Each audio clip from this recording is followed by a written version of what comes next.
नमस्कार बच्चों, स्वागत है आपका ऐसे कोचिंग सेंटर पे। श्रेष्ठा योजना के अंतर्गत जो बच्चे प्रवेश परीक्षा कक्षा 9 की तैयारी कर रहे हैं उनके लिए महत्वपूर्ण वीडियो है ये। इसके साथ साथ जो बच्चे प्रवेश परीक्षा कक्षा 11 की तैयारी कर रहे हैं वो बच्चे भी इस वीडियो को देख सकते हैं, क्योंकि इसमें से क्वेश्चन ज़्यादातर चांस है कि आप लोगों के एग्ज़ाम में बच्चों आएगा। ठीक है, इसी टाइप का ही क्वेश्चन आएगा और इसमें से भी क्वेश्चन आएगा बच्चे, ये मान के चलिए। ठीक है, तो चाहे कक्षा 9 की तैयारी कर रहे हैं व 11 की तैयारी कर रहे हैं, आप लोग ज़रूर पूरा वीडियो को देखें। ठीक है, चलें तो क्लास शुरू करते हैं। देखें, यहाँ पर पहला क्वेश्चन है, कह रहे कि विद्युत धारा को जब कॉपर सल्फेट के घोल से प्रभावित किया जाता है तो वह निम्नलिखित में विच्छेदित हो जाता है। ठीक है, तो जब विद्युत धारा को कॉपर सल्फेट के घोल से प्रभावित किया जाता है तो कॉपर और सल्फेट ये विच्छेदित हो जाते हैं। ठीक है, तो यहाँ पर पहला ही ऑप्शन सही हो जाएगा। ठीक है, चलिए अगला क्वेश्चन देखिए। पेट्रोलियम संरक्षण अनुसंधान संघ लोगों को सलाह देती है कि गाड़ी चलाते समय निम्नलिखित सावधानियां करें जिससे पेट्रोल डीजल कम खर्च हो। ठीक है, तो ऑप्शन देखते हैं। गाड़ी को सैकड़ों तेज गति से चलाएं। क्या ये सही है? नहीं, ये सही नहीं, गलत है। जहां आपको प्रतीक्षा करनी हो गाड़ी का इंजन बंद कर दीजिए, तो ये सही है। टायरों का दाब हमेशा कम रखिए।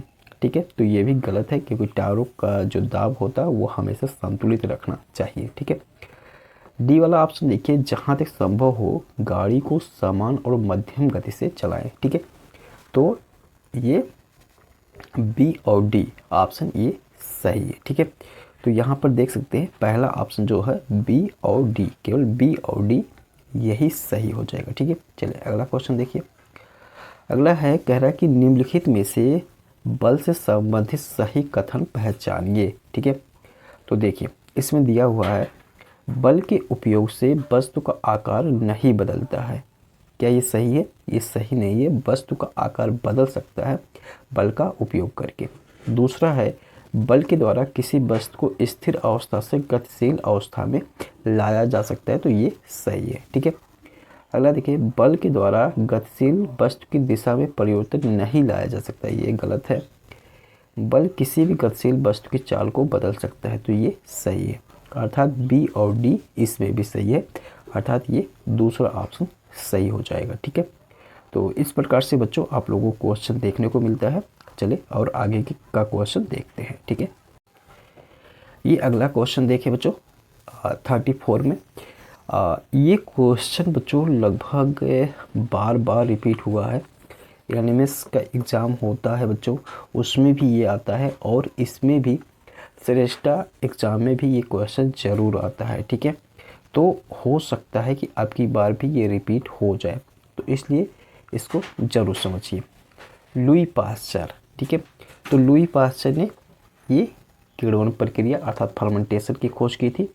एडवर्ड जेनर ने ये चेचक के टीके की खोज की थी। ठीक है, स्मॉल पॉक्स वैक्सीन। ठीक है, रॉबर्ट कोच ने एंथ्रेक्स। ठीक है, अलेक्जेंडर फ्लेमिंग ने पेनिसिलिन। ठीक है, पेनिसिलिन की खोज की थी। ठीक है बच्चों, तो इस तरीके से देख सकते हैं, ए किस पे जा रहा है, ए दूसरे पे जा रहा है और बी जा रहा है चौथे पे। ठीक है, और सी जा रहा है पहले पे, और इस तरीके से तीसरा ऑप्शन यहाँ पर सही होता दिख रहा है। ठीक है, तो इस तरीके से बच्चों क्वेश्चन आप लोग के एग्जाम में आता है। ठीक है, अगला क्वेश्चन देखें। निम्नलिखित ग्रहों को उनकी सूर्य से बढ़ती हुई दूरी के क्रम में लिखें। ठीक है, तो देखिए यहाँ पर कुछ ग्रहों के नाम दिया गया है और कह रहा है कि इसको बढ़ते हुए क्रम में लिखिए। तो बढ़ते हुए क्रम में आप नोट्स बनाए होंगे, कापी कलम लेके बैठे होंगे, तो यहाँ पे लिख लीजिए सूर्य से बढ़ते हुए क्रम में बुध होता है, फिर शुक्र होता है, फिर पृथ्वी होता है। ठीक है, फिर मंगल होता है। ठीक है, फिर बृहस्पति होता है।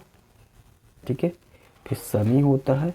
ठीक है, उसके बाद यूरेनस और नेपच्यून होता है। ठीक है, तो यहाँ पर देखें, यहाँ पर सबसे पहले हमको क्या दिख रहा है, शुक्र दिख रहा है, फिर पृथ्वी, फिर बृहस्पति, फिर शनि, अर्थात C B A D, C B A D, CBAD। तो देख सकते हैं कौन सा ऑप्शन है बच्चों, ये चौथा ऑप्शन सही है, CBAD। ठीक है, चलिए अगला क्वेश्चन देखें। अगला है सूची 1 का सूची 2 के साथ मिलान कीजिए। तो इस प्रकार से क्वेश्चन जरूर आता है। थायरॉक्सिन, ठीक है, थायरॉक्सिन की कमी से क्या होता है, गाइटर अर्थात घेघा रोग होता है। ठीक है, तो ये हो जाएगा। ठीक है, इंसुलिन, इंसुलिन की कमी से क्या हो जाता है बच्चों, इंसुलिन की कमी से डायबिटीज अर्थात मधुमेह रोग हो जाता है। ठीक है, तो ये मिल जाएगा चौथे पे, इसका मतलब ए पहले पे और बी चौथे पे। ठीक है, तो चलिए मैं पूरा यहाँ पे मिला देता हूँ। एड्रीनेलिन, ठीक है, एड्रीनेलिन यह हार्मोन जो है जब स्ट्रेस होता है, तनाव होता है या कोई आपातकालीन स्थिति होता है तब ये स्रावित होता है। ठीक है, एड्रीनेलिन, तो ये जो किससे मिल जाएगा, ये दूसरे से मिल जाएगा तनाव से। और वृद्धि हार्मोन, ठीक है, ग्रोथ हार्मोन, यह जो रिलीज होता है वो पीयूष ग्रंथि अर्थात पिट्यूटरी ग्रंथि से स्रावित होता है। ठीक है, तो ये इससे मिल जाएगा। तो इस तरीके से अगर हम देखें तो ए पहले से मिल रहा है और बी चौथे से मिल रहा है। ठीक है, तो यहाँ पर देख सकते हैं ये दूसरा ऑप्शन ही है जो एक ए पहले से मिल रहा है और बी चौथे से मिल रहा है और सी दूसरे से मिल रहा है और डी तीसरे से मिल रहा है। ठीक है, तो ये वाला ऑप्शन सही हो जाएगा। ठीक है, चलिए अगला क्वेश्चन देखें। अगला क्वेश्चन भी बहुत ही आसान है, लगभग सभी बच्चे इसको कर लेंगे। ठीक है, देखिए ये क्वेश्चन है, कह रहा है जुताई। तो जुताई किससे संबंधित होगा, हल से, बुआई से, ड्रिल से, कटाई दराती से की जाती है और थ्रेसिंग कंबाइन से की जाती है। तो ए का तीसरे पे जा रहा है और बी का पहले पे। ठीक है, ए का तीसरे पे और बी का पहले पे और सी का चौथे पे। ठीक है, और डी का दूसरे पे। तो यहाँ पर ये पहला ऑप्शन है, यहाँ पर सही हो रहा है। ठीक है, चलिए अगला क्वेश्चन देखें। ठीक है, तो इस प्रकार से जो क्वेश्चन आता है जैसे ये 37 मिलान वाला क्वेश्चन, तो इसको बहुत ध्यान से करना होता है बच्चों, अन्यथा एक ऑप्शन भी गलत होगा मिलाने वाला तो भी आपका गलत हो सकता है। ठीक है, तो ऐसे क्वेश्चन को जरूर थोड़ा सा समय दे के करें। निम्नलिखित में से किस कारण द्वारा संगमरमर कैंसर होता है। ठीक है, तो सबसे पहले ये समझ लेना आवश्यक है कि संगमरमर कैंसर होता क्या है। तो देखो, इमारतों और मूर्तियों जैसे संगमरमर की संरचनाओं का अम्लीय वर्षा के कारण धीरे धीरे क्षरण या क्षय है। ठीक है, तो जब यहाँ पर अम्लीय वर्षा होता है, ठीक है, तो क्या होता है कि धीरे धीरे ये स्टोन का मतलब संगमरमर का क्षरण होता है। ठीक है, तो उसी को ही संगमरमर कैंसर कहा जाता है। ठीक है, तो यहाँ पर जो इसका रीजन है, ठीक है, वो अम्लीय वर्षा है, तो ये सही हो जाएगा। अगला देखिए, कह रहा है कि भ्रूण की वह अवस्था जिसमें सभी शारीरिक भावों की पहचान हो सके क्या कहलाता है। तो ये क्या कहलाता है, गर्भ कहलाता है। ठीक है, चलिए अगला क्वेश्चन देखिए।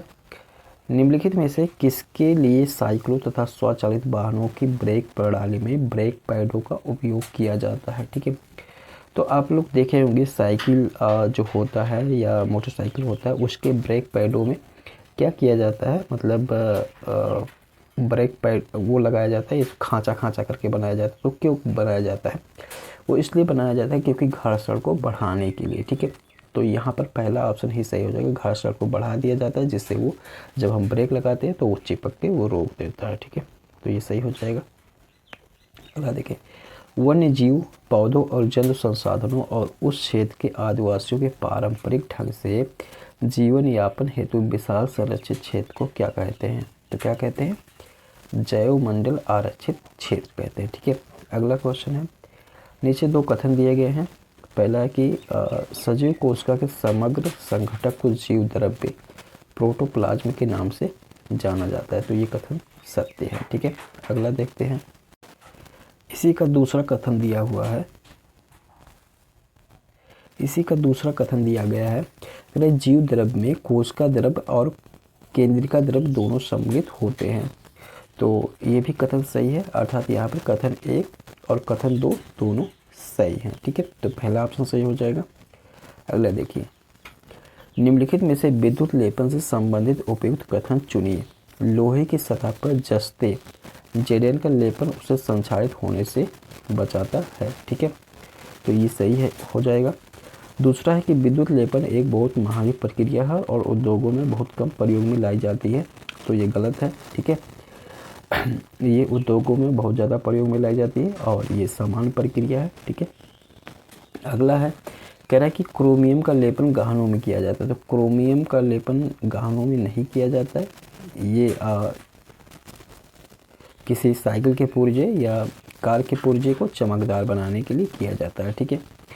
अगला है, लोहे के डिब्बों का टिन से लेपन करके उन्हें खाने के भंडारण के लिए प्रयोग किया जाता है, तो ये सही है। तो इसमें ए और डी दोनों सही है, अर्थात यहाँ पर दूसरा ऑप्शन सही हो जाएगा, ठीक है। चलिए अगला क्वेश्चन देखें। नीचे दो कथन दिए गए हैं, एक कथन असर्शन ए के रूप में लिखित है, तो दूसरा उसके कारण रीजन आर के रूप में। कह रहा है कि मुर्गी में आंतरिक निषेचन होता है, ठीक है। तो मुर्गी में आंतरिक निषेचन होता है, ये सही है। कठोर कवच के पूर्ण रूप से बनने से पहले मुर्गी अंडे का निर्मोचन करती है, ठीक है। तो ये भी सही है, ठीक है।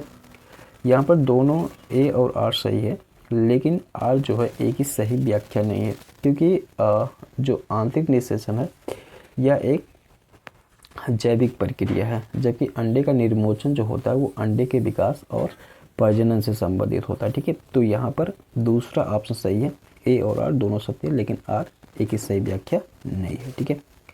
चलिए अगला क्वेश्चन देखिए। निम्नलिखित में से कौन से आधात को पानी के अंदर रखा जाता है? तो पानी के अंदर रखा जाता है फास्फोरस को, ठीक है। क्यों रखा जाता है? क्योंकि ये वायु के संपर्क में आने से ही तुरंत क्रियाशील हो जाता है, अर्थात आग पकड़ लेता है, ठीक है। तो इसलिए इसको पानी के अंदर रखते हैं, ठीक है। चलिए अगला क्वेश्चन देखें। नीचे दो कथन दिए गए हैं, ध्वनि पानी में संचित हो सकती है। हाँ, तो ध्वनि जो होता है वो पानी में संचित हो सकता है, क्योंकि ध्वनि ठोस, तरल, गैस तीनों में संचित होता है, तो ये सही है। ध्वनि का संचरण निर्वात में तेज होता है, तो ध्वनि का संचरण निर्वात में नहीं होता है, ठीक है। तो ये गलत है, अर्थात यहाँ पर कथन 1 सही है और कथन 2 असत्य है, तो ये तीसरा ऑप्शन इसका सही हो जाएगा, ठीक है। चलिए अगला क्वेश्चन देखिए। अगला क्वेश्चन है, कह रहे हैं कि नीचे दो कथन दिए गए हैं, सूती और ऊनी वस्त्र जैव अनिम्नीकरणीय पदार्थ हैं, तो ये गलत है, क्योंकि सूती और ऊनी वस्त्र ये जैव निम्नीकरणीय पदार्थ हैं। दूसरा है, टिन, एल्युमिनियम और अन्य धातुओं के डिब्बे जैव अनिम्नीकरण पदार्थ हैं, तो ये सही है, ठीक है। तो इस तरीके से यहाँ पर देख सकते हैं, पहला कथन गलत है और दूसरा कथन सही है, तो ये चौथा इसका सही हो जाएगा, ठीक है। अगला देखिए, कह रहा है कि निम्नलिखित में से कौन से कथन भूकंप के लिए सत्य नहीं है? भूकंप पृथ्वी में अचानक उत्पन्न हुआ झटका या कंपन होता है जो कम समय तक रहता है, तो ये सही है। अधिकतर भूकंप पृथ्वी के प्लेटलेट की गति के कारण उत्पन्न होते हैं, तो ये भी सही है। अधिक विनाशकारी भूकंपों की तीव्रता रिक्टर पैमाने में 4 से अधिक होती है, तो ये भी सही है। भूकंप की तीव्रता को भूकंप मीटर द्वारा मापा जाता है, ये गलत है, तो यहाँ पर केवल डी सही हो जाएगा, ठीक है। चलिए क्या कह रहा है यहाँ पे क्वेश्चन समझिए, कह रहा है कि कथन भूकंप के लिए सत्य नहीं है, ठीक है, तो ये सही हो जाएगा। अगला है, सूर्य से प्रकाश और ऊष्मा निम्नलिखित प्रक्रिया से उत्पन्न होती है, तो कह रहा है ईंधन के उच्च तापमान पर जलने से, नाभिकीय ईंधन के जलने पर, सी है नाभिकीय संलयन से और डी है नाभिकीय विखंडन से। तो इसका सी ऑप्शन सही है, नाभिकीय संलयन से, अर्थात ये तीसरा ऑप्शन सही हो जाएगा, ठीक है, केवल सी। अगला क्वेश्चन देखिए, प्रकाश की किरण दर्पण की सतह पर 30 अंश के कोण से डाली जाती है, उसका परावर्तन कोण क्या होगा? ठीक है, तो ये देखिए दर्पण की सतह से यहाँ पर ये 30 अंश का कोण है और ये क्या होता है? अभिलंब होता है। तो यहाँ से यहाँ पूरा कितना होता है? 90 होता है, ठीक है। तो यहाँ पर अगर देखें आपतन कोण आई, ठीक है, कितना हो जाएगा? 60 हो जाएगा। तो जितना आपतन होता है उतना परावर्तन होता है, तो परावर्तन कोण कितना हो जाएगा? ये भी 60 हो जाएगा, ठीक है। तो यहाँ पर देख सकते हैं ये दूसरा ऑप्शन सही हो जाएगा, 60 अंश, ठीक है। तो इस प्रकार से आपने देखा बच्चा इतना क्वेश्चन, ठीक है। इसी प्रकार से और भी क्वेश्चन आप लोगों को लगातार देखने को मिलेगा। तो चैनल पर नए हैं तो चैनल को सब्सक्राइब जरूर करें।